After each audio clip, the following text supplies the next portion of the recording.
Okay, so naglipat ako. So, ito yung view dito. Naglipat ako kasi kanina doon, stop, regular, nag-i-stop siya to other places.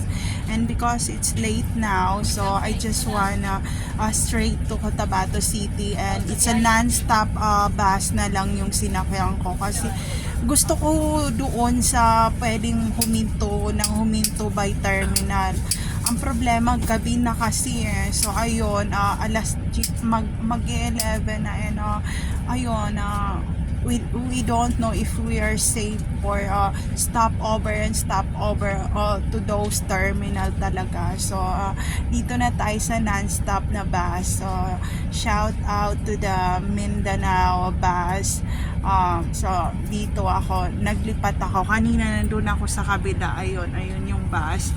So, natakot ako kasi nga baka fall over ako. So, mahirap na ma-fall over and over, tapos biglang iiwan ka, tapos hindi ka makaka-move on, tapos mag-isa ka na lang ngayon.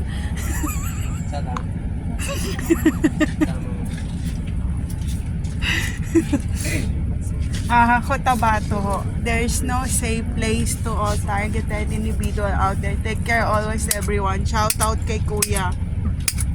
Taga saan po? North Cotabato. Pangalan po?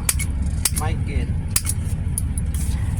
Shout out kay Kuya na chopper na si Michael. Ayan.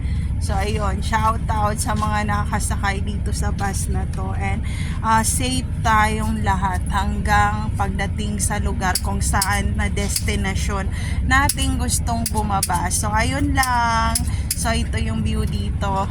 So ayan, may ticket na ako. Ayan, may ticket na tayo. So tanong natin kung magkano tong ticket. Magkano ho ang ticket?